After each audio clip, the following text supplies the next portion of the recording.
오늘은 민수기 14장의 말씀을 보도록 하겠습니다.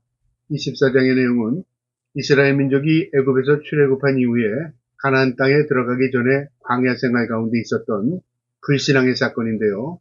이 가데스 바네아에서의 사건을 통해서 그들은 광야 40년 동안이라는 길고 긴 여정을 광야에서 지낼 수밖에 없었습니다.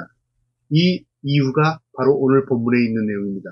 오늘도 이 본문을 통해서 우리 불신앙의 결과가 어떤 결과를 얻게 되는가를 깨달을 수 있는 저와 여러분 되기를 주님의 이름으로 축복합니다. 14장 1절에 온 회중이 소리를 높여 부르짖으며 백성이 밤새도록 통곡하였더라. 이스라엘 백성들이 가나안의 정탐꾼으로 갔다 왔던 이 10명의 정탐 내용을 보고받은 이후에 통곡하며 우는 겁니다. 왜냐하면 이 정탐꾼들이 다 부정적인 보고를 했습니다. 우리는 그 땅을 차지할 수 없습니다. 그 사람들은 우리와 비교할 수 없을 정도로 몸들이 큽니다. 그곳은 좋은 땅이지만 이미 차지할 있는 땅입니다. 우리가 들어갈 빈틈이 없습니다. 모두 부정적인 보고를 했습니다. 그러니까 백성들이 듣고 나서 우리가 이러려고 이 광야에 나왔느냐? 그 땅에 들어가지도 못하는데 우리가 여기에 있는 것은 우리 광야에서 다 죽으라는 거냐? 이게 부정적인 생각으로 가득 차는 겁니다. 그래서 부정적인 것은요, 전염성을 가지고 있습니다. 내가 어떤 말을 하느냐에 따라서 어떤 영향을 미치는가가 우리가 결과를 알 수 있습니다. 내가 부정적인 얘기를 하면요, 주위의 모든 사람들이 다 부정적인 영향을 받습니다. 내가 긍정적인 삶을 살고 긍정적인 말을 하면요, 주위의 모든 사람들이 다 긍정적인 사고를 갖게 됩니다. 중요한 건 뭐죠? 내가 어떤 말을 하느냐. 근데 말을 하기 전에 먼저 내가 어떤 생각을 가지고 있느냐, 굉장히 중요하죠. 그래서 믿음이라는 게 바로 그런 겁니다. 내가 하나님 앞에서 믿음으로 산다는 것은 하나님이 주신 마음을 붙들고 사는 겁니다. 2절에요. 이스라엘 자손이 다 모세와 아론을 원망하며 온 회중이 그들에게 이르되 우리가 애굽 땅에서 죽었거나 이 광야에서 죽었으면 좋았을 것은. 이 이스라엘 백성들이 이제 정탐꾼들의 이 보고를 받은 이후에 얼마나 부정적이 되냐면요. 차라리 죽는 게 낫다 그 말이죠. 차라리 안 나왔으면 이런 고통 당하지 않지. 여러분, 우리가 결과가 아직 나타나지도 않았는데요. 이 말만 듣고 이 결과가 다 나온 것처럼 한탄하는 겁니다. 차라리 광야에서 죽는 게 낫겠다. 근데 무서운 말은요. 이들이 그렇게 원망했던 그 결과대로 그들은 광야에서 죽습니다. 그러니까 문제는 뭐냐면요. 우리가 어떤 것에 부정적인 이야기를 듣더라도 그래도 하나님의 약속이 있지. 하나님을 붙들면요. 거기에 길이 있고 빛을 볼 수 있습니다. 그런데 거기에 매몰되어서요. 절망하고 좌절하고 땅을 치면 결국 그 원망과 불평대로 그들이 삶이 그렇게 꼬이게 되는 겁니다.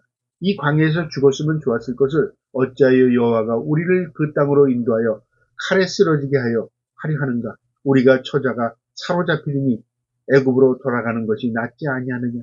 여러분, 이제 불평이 어디까지 치닫냐면 하나님을 향한 불평합니다. 우리를 왜 인도해 내셔? 왜 우리를 애굽에서 끌어내서 이 광야에서 칼로 다 죽게 하느냐 그 말이죠. 결과가 일어났습니까? 아닙니다. 우리가 때로는 이런 실수를 범할 때가 참 많습니다. 지금의 형편이 어렵다고 이제 끝났다고 생각하는 사람도 있고요. 지금 내가 몸이 아프다고 해서 이제 절망하는 사람도 있을 것이고요. 지금의 환경이 안 좋다고 해서 지금 앞으로의 미래를 그렇게 꼬일 것이라고 착각하는 것이죠. 여러분, 세상의 모든 주권자는 하나님이십니다. 하나님의 손에 있다는 것을 우리가 무의식 가운데 의식해야 됩니다. 그런데 그 상황만 보고 앞으로 되어질 것을 절망적으로 예측하는 것, 이게 불신앙입니다. 4절에 이에 서로 말하되 우리가 한 지휘관을 세우고 애굽으로 돌아가자 하며, 이제는 그들이 어떤 방법까지 쓰자면 차라리 애굽에 돌아가는 게 낫겠다는 거죠. 여기 있는 것보다는. 그래서 지도자 세워서 다시 돌아가자, 후퇴하자 그 말이죠. 그러니까 돌이킬 수 없는 지금 말들을 하고 있는 겁니다. 5절에요. 모세와 아론이 이스라엘 자손의 온 회중 앞에 엎드린지라. 더 이상 방법이 없다는 거죠. 하나님께서 이렇게 긍정적인 그들의 길을 인도하셨음에도 불구하고요. 그들은 매사에 부정적입니다. 그들이 목마르다고 할 때 하나님께서 반석을 쳐서 물을 내주셨고요. 또 그들이 고기 먹고 싶다고 해서 메추라기를 보내주셨고요. 한 끼도 굶기지 아니하시고 만나를 주셨습니다. 그리고 그들을 밤에 춥지 않도록 불기둥으로 그를 대표주셨고요. 낮에는 뜨겁지 않도록 햇빛을 가릴 수 있도록 구름 기둥으로 그를 인도하셨습니다. 모든 게 하나님의 은혜였습니다. 그런데 그들은요, 앞으로 일어나지도 않은 일을 미리 걱정하면서 땅을 치며 통곡하고 돌아가자는 거죠. 하나님 필요 없다 그 말입니다. 이게 이스라엘 민족의 어리석음이었습니다. 6절에요. 그 땅을 정탐한 자 중 눈의 아들 여호수아와 여분네 아들 갈렙이 자신들의 옷을 찢고 이스라엘 자손의 온 회중에게 말하여 이르되 우리가 두루 다니며 정탐한 땅은 심히 아름다운 땅이다. 이 10사람의 정탐꾼들은 모두 부정적이었습니다. 그런데 그 10사람 외에 2사람이었던 갈렙과 여호수아는요, 그거 아니다. 우리가 보고 온 땅은 진짜 좋은 땅이다. 그러면서 사람들에게 긍정을 심어줍니다. 하나님의 약속을 심어줍니다. 그리고 자신이 본 것들을 보고할 때요, 하나님과 비춰보고 합니다. 여러분, 우리는 본 대로 이야기해, 그러고 본 것이 진짜라고 생각하잖아요. 그런데 안 그렇습니다. 내 마음에 어떤 마음을 가지고 있느냐에 따라서 보는 게 다르게 보입니다. 그래서 사람은 생각대로 보인다는 말이 있습니다. 본 것을 생각에 심는 게 아니라 거꾸로 내가 어떤 생각을 가지고 있느냐에 따라서 보여지는 게 달리 보인다 그 말이죠. 내가 믿음의 눈으로 바라보면 모든 것이 하나님 약속으로 보여져요. 믿음 없이 불신앙으로 보게 되면 어떻습니까? 모든 것들이 절망적이고 하나님 없이 보이는 거죠. 그래서 믿음의 눈이 중요한 겁니다. 여호수아와 갈렙은 믿음의 눈으로 자신들이 본 것을 보고하는 겁니다. 8절에 여호와께서 우리를 기뻐하시면 전제가 있죠. 하나님 우리를 기뻐하시면 하나님 우리 주시겠다고 하면 하나님의 약속이 있다고 하면 그 말이죠. 전제가 하나님입니다. 하나님 우리에게 주시겠다 했다 그 말이죠. 우리를 그 땅으로 인도하여 들이시고 그 땅을 우리에게 주시리라. 이는 과연 젖과 꿀이 흐르는 땅이니라. 하나님의 약속이 있는 땅이다. 하나님 주시겠다고 했고 주실 것이다 그 말이죠. 뭘 보고요? 믿음으로 바라본 겁니다. 9절에 다만 여호와를 거역하지 말라. 또 그 땅 백성을 두려워하지 말라. 그들을 우리의 먹이라. 먼저 하나님을 거역하지 말라. 말씀을 의지해라 그 말이고, 그 다음에 사람이나 환경이나 다른 것 두려워하지 말라 그 말이고, 우리에게 주는 경고입니다. 우리가 세상을 바라볼 때요, 환경에 매몰되기도 하고 사람을 두려워하기도 하고 사람을 의지하기도 하고 그렇습니다. 환경에 젖어 있기 때문에. 그러니까 하나님이 보이지 않는 거죠. 하나님을 거역하지 말라. 세상이나 환경을 두려워하지 말라 그 말이죠. 우리의 먹이라. 그들이 보호자는 그들에게서 떠났고 여호와는 우리와 함께 하시니라. 분명히 본 겁니다. 그들은 보호할 대상이 없다 그 말이에요. 우리는 하나님이 우리를 보호하신다 그 말이에요.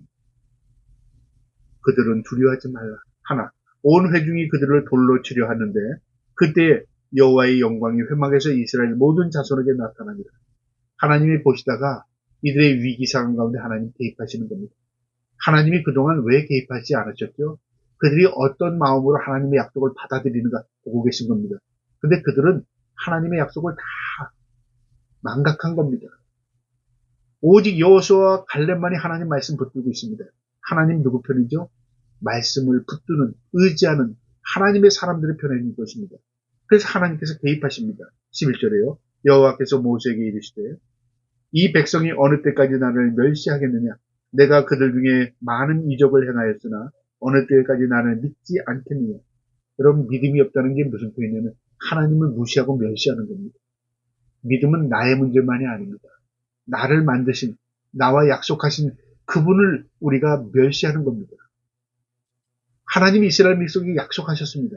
근데 그들이 약속을 믿지 않았습니다. 하나님을 무시하고 멸시한 거죠. 하나님 그렇게 하신 겁니다. 나를 믿지 않는다. 너는 나를 멸시한다. 그렇게 말합니다. 12절에 내가 전염병으로 그들을 쳐서 멸하고 내게 그들보다 크고 강한 나라를 이루게 하리라.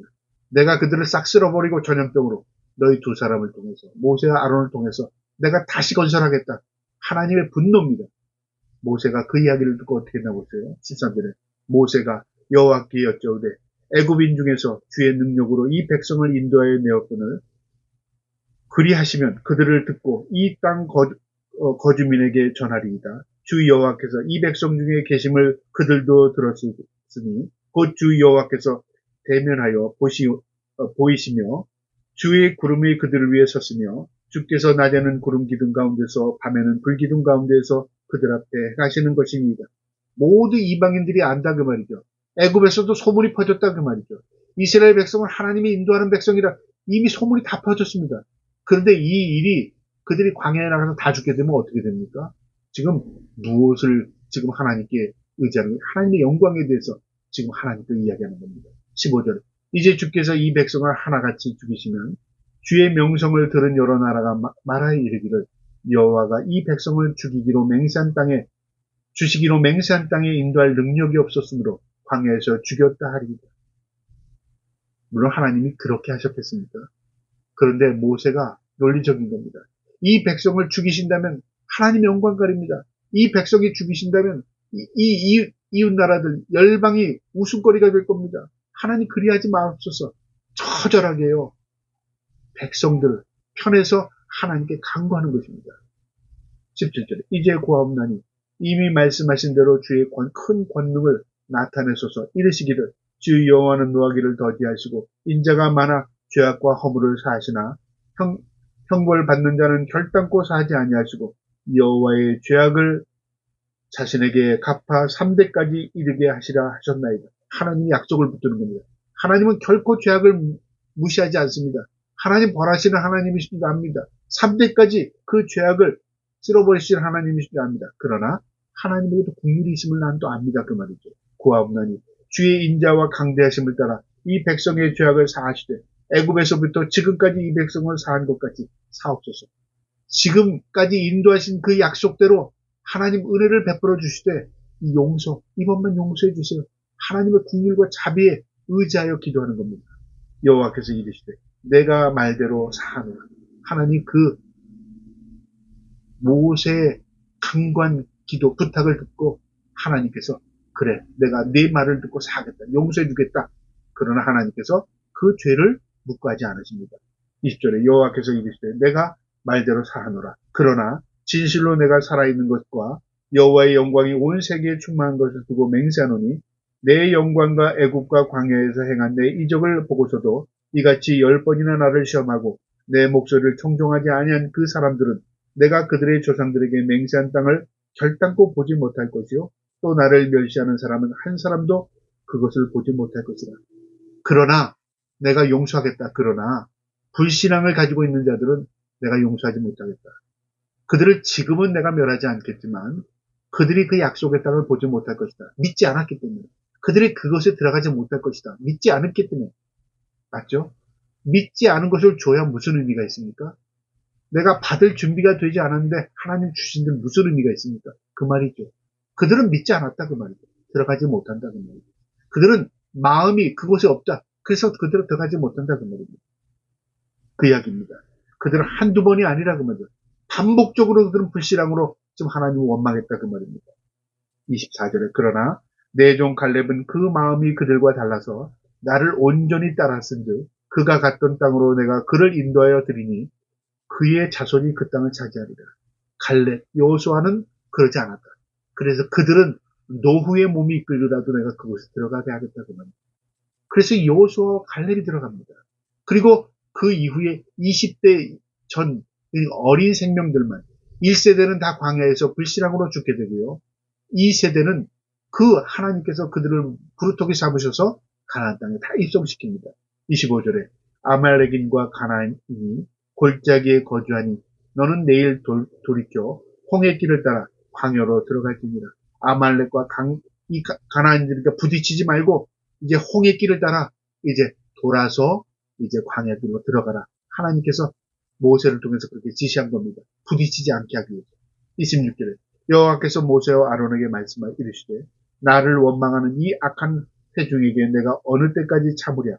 이스라엘 자손이 나를 원망하는 바 그 원망하는 말을 내가 들었노라. 하나님께서 모세와 아론에게 그렇게 말합니다. 어느 때까지 내 이 백성들을 용서하고 참아줘야 되겠느냐. 하나님께서 길이길이 참으시면서 노예되었던 이스라엘 민족을 이끌어내지만 그들은 하나님에 대한 의식이 없었습니다. 이 백성들을 어떻게 해서 참으랴. 하나님은 한탄하시는 것이죠. 28절에 그들에게 이르시기를 여호와의 말씀에 내 삶을 두고 맹세하노라. 너희 말이 내 귀에 들린 대로 내가 너희에게 맹세하리니 너희 시체가 이 광야에 엎드러질 것이라. 너희 중에 20세 이상으로 계수된 자는 곧 나를 원망하는 자 전부가 여호수아의 아들 갈렙과 눈의 아들 여호수아 외에는 내가 맹세하여 너희에게 살게 하리라. 한 땅에 결단코 들어가지 못하리라. 내가 어떻게 참으랴? 그러면서 하나님이 하신 말씀이 모세와 아론에게 가르쳐주는 겁니다. 1세대 원망 불평했던 이 1세대는 결국 그들이 우리가 차라리 광야에서 죽는 게 낫다고 했던 그 사람들은 광야에서 죽게 될 것이다 그 말이죠. 약속을 믿지 않은 자들은 결국 약속의 땅에 들어가지 못할 것이다 그 말이죠. 그러나 여호수아와 갈렙은 약속을 믿었던 사람들이니까 내가 가나안 땅에 들어가게 할 것이고, 그리고 그 이후에 20세 이후에 어린 생명들은 내가 그들을 보살펴서 하나님의 약속의 땅을 주겠다 그 말이죠. 31절에 너희가 사로잡히겠다고 말하던 너희의 유아들은 내가 인도하여 드리니 그들은 너희가 싫어하던 땅을 보려니와. 무슨 의미냐면 우리가 다 광야에서 죽겠다, 우리 어린 생명들 다 죽겠다고 했던 그 땅은 결코 죽지 않는다. 내가 그들을 다 약속의 땅에 들여보내겠다. 오히려 불신앙을 가지고 있던 너희들이 죽게 될 것이다 그 말이죠. 너희의 시체는 그 광야에 엎드러질 것이요 너희의 자녀들은 너희의 반역한 죄를 짓고 너희의 시체가 광야에서 소멸되기까지 40년을 광야에서 방황하는 자가 되리라. 너희는 그 땅에 들어가지 못하고 40년 동안 광야에서 누리 방황하게 될 것인데, 이 40년이라는 의미가 뭘까요? 하루 40일 정탐했던 그 하루를 1년으로 계산하겠다는 거죠. 고통을 하나님 가중하겠다 그 말입니다. 34절에 너희는 그 땅을 정탐한 날 수 40일의 하루를 1년에 쳐서 그 40년간 너희의 죄악을 담당하지니 너희는 그 죄에 내가 싫어하면 어떻게 되는지를 알리라 하셨다. 하루가 1년이 되고 40일이 40년 되는 것, 그 고통을 통해서 하나님을 알게 된답니다. 여러분, 믿음으로 하나님을 알게 되는 게 은혜입니까? 고통을 통해서 하나님을 알게 되는 게 은혜입니까? 물론 하나님을 아는 거 은혜입니다. 그렇게도 하나님 모르는 사람들도 많으니까. 그런데 우리가 고통을 대하기 전에 믿음으로 하나님을 알고 고백하면 어떻게 될까요? 그 고통, 40일 동안의 절망은 우리에게 감수가 되지 않겠습니까? 이스라엘 민족은 믿음이 없이 불신앙을 가지고 광야에서 결국 그 말대로 그들은 광야에서 고통을 당하게 됩니다. 35절에 나 여호와가 말하였거니와 모여 나를 거역하는 이 악한 온 회중에게 내가 반드시 이같이 행하리니 그들이 이 광야에서 소멸되어 거기서 죽으리라. 그들의 말대로 그들은 광야에서 소멸되어 다 죽게 될 것이고 이제 2세대만이 가나안 땅에 들어갈 것이다. 그것을 모세에게 가르쳐 준 겁니다. 모세의 보냄을 받고 땅을 정탐하여 돌아와서 그 땅을 악평하여 온 회중의 모세를 원망하게 한 사람, 악평, 불평, 불만, 원망한 이 사람들은 모세를 원망하고 했던 사람들, 곧 그 땅에 대하여 악평한 자들은 여호와 앞에서 재앙으로 죽었고, 그러니까 열 정탐꾼들은 악평에서 전염성으로 모든 백성들을 다 절망하게 만들었습니다. 그 근본된 불평한 사람들은 하나님이 심판하십니다. 여러분, 전염이라는 건 뭐죠? 번지는 겁니다. 내가 악성 바이러스가 될 수 있고요. 내가 선한 백신이 될 수도 있습니다. 악성 바이러스는 악을 전파합니다. 선한 백신은 치료제입니다. 여러분, 내가 믿음으로 살면 선한 영향력으로 하나님을 전할 수 있지만 내가 본능적으로 살고 원망 불평하고 살면요. 그것이 결국 내 주위에 내 가족들에게 전염됩니다. 그것을 깨달아야 합니다. 그 땅에 정탐하러 갔던 사람들 중에서 오직 눈의 아들 여호수아와 갈렙의 아들 갈렙을 생존하니라. 모세가 이 말로 이스라엘 모든 자손에게 알림해 백성이 크게 슬퍼하여 아침에 일찍이 일어나 산 꼭대기에 올라가며 이르게 하소서. 우리가 여기 있나이다. 우리가 여호와께 허락하신 곳으로 올라가리니 우리가 범죄하였습니다. 이 말을 들은 백성들의 태도가 또 어떻게 되냐면요. 두려운 거죠. 하나님에 대한 두려움. 또 정탐꾼들이 보고를 잘못해서 결국 죽게 되었고요. 하나님의 임재를 경험하게 되고 모세를 통해서 하나님께서 너희들은 광야 40년 동안 이곳에서 다 죽게 될 것이다. 그 말을 들으니까 두렵죠. 우리가 올라가겠습니다. 그런 거죠. 싸우겠습니다. 그 말이죠. 그동안 싸우라고 했을 때 절망했죠. 그동안 우리를 왜 이곳으로 이끌어냈냐고 했죠. 하나님께서 그래 싸우지 말고 돌아가라. 그래서 25절에 아말렉인과 가나안이 골짜기에 거주하니 너희는 내일 돌이켜 홍해 길로 따라 광야로 돌아갈지니라. 하나님 그렇게 말씀하셨어요. 근데 이들은요 싸우겠답니다. 그리고 하나님께 묻지도 않은 거죠. 이게 두려운 마음이 이제는 어떻게 되냐, 급한 마음에 이제 행동이 먼저 앞서는 겁니다. 우리가 범죄하였습니다. 이게 회개가 아니라요. 이들은 지금 본능으로 움직이는 겁니다. 살기 위해서 하나님의 심판의 지금 메시지를 받고 나니까요. 두려운 마음에 싸우겠습니다. 그리고 지금 오합지졸이 된 겁니다. 41절에 모세가 이르되 너희가 어찌하여 이제 여호와의 명령을 범하느냐 이 일에 형통하지 못하리. 너희가 또 하나님의 명령을 지금 범하려고 하느냐 이 일이 형통하지 못하리라. 하지 말라 그 말이죠. 그런데 이들은 어떻게 하냐면요. 하나님의 명령을 받지 않습니다. 그러니까 하겠습니다. 우리가 싸우겠습니다. 싸우라고 그럴 때는 안 싸우고 그 다음에 또 돌이키고 피하라고 할 때는 그들이서 싸우겠다는 거죠. 그건 뭐냐면 하나님이 왜 그 말씀을 하셨는가를 듣지는 않고요. 모든 게 자기 생각대로 하는 겁니다. 우리가 그렇게 살아갈 때가 있어요. 하나님의 말씀을 자의적으로 해석하는 게 바로 그것이고요. 우리의 믿음 생활이 내 자의적으로 믿음 생활을 해석하게 되면 하나님의 말씀을 등지고 행동하게 됩니다. 그런 위험성이 있다는 말이죠. 42절에 여호와께서 너희 중에 계시지 아니하니 올라가지 말라. 너희의 대적 앞에서 패할까 하노라. 하나님이 지금 너희와 함께 하는 게 아니야. 너희가 지금 행동을 하나님과 함께 하시지 않아. 올라가지 마. 다 패한다. 하나님 경고했습니다. 모세를 통해서. 근데 그 말도 듣지 않습니다. 43절에 아말렉인과 가나안이 너희 앞에 있으니 너희가 그 칼에 망하리라. 너희가 여호와를 배반하였으니 여호와께서 너희와 함께하지 아니하시라 하나. 하나님께 돌아가라고 했습니다. 피하라고 했습니다. 근데 그들은 싸우겠다는 거죠. 왜 싸우겠다고 그랬어요? 하나님이 지금 경고를 듣고요. 두려운 겁니다. 싸우겠다. 싸워서 이 위기를 모면하겠다. 싸워서 내가 하나님의 마음에 들게 해서 하나님의 마음을 돌이키겠다. 뭐 그런 마음 아니겠습니까? 40절에 그들이 그대로 산꼭대기로 올라갔고 여호와의 언약궤와 모세는 진영을 떠나지 아니하였더라. 분리가 됐죠. 하나님의 사람들, 그 다음에 언약궤, 하나님의 임재, 그 다음에 진영에 있던 여호수아 갈렙을 포함했겠죠. 일부는 안 올라갔습니다. 그리고 일부를 그 동요된 사람들은 산꼭대기로 올라갔어요. 아말렉인과 싸우겠다고요. 어떻게 됐을까요? 하나님의 말씀이 일치가 되지 않은 겁니다. 그러니까 오합지졸이 된 거죠. 그래서 싸워서 올라간 사람들 다 죽습니다. 45절에 아말렉인과 산간지대에 거주하는 가나안인이 내려와 그들을 무찌르고 호르마에까지 이르렀더라. 참패입니다. 참패. 이스라엘 민족이 애굽에서 출애굽한 이후에요. 이방인들과 부딪혀서 참패입니다. 하나님의 말씀대로 행하지 않았기 때문에 그렇습니다. 애국 군대가 전차 부대가 이끌어와도요. 그들을 하나님 보호해 주셨습니다. 그런데 이 가나안인들에게는 참패되었습니다. 왜 그랬을까요? 이들이 하나님의 말씀대로 살지 않았기 때문에 그렇습니다. 저와 여러분에게 주는 경고입니다. 우리가 하나님의 말씀대로 산다는 게 뭘까요? 의식을 가지고 하나님의 말씀을 내 마음에 새기고 그 말씀을 실천하고 사는 겁니다.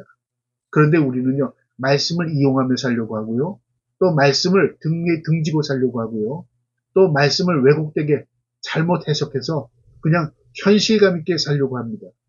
그러다 보니까 하나님을 등지게 되는 것입니다. 저와 여러분 늘 말씀을 마음에 새기고 무엇이 하나님의 뜻인가를 헤아리고 기도하고 그리고 하나님께 묻고 살아갈 수 있기를 주님의 이름으로 축복합니다. 아멘.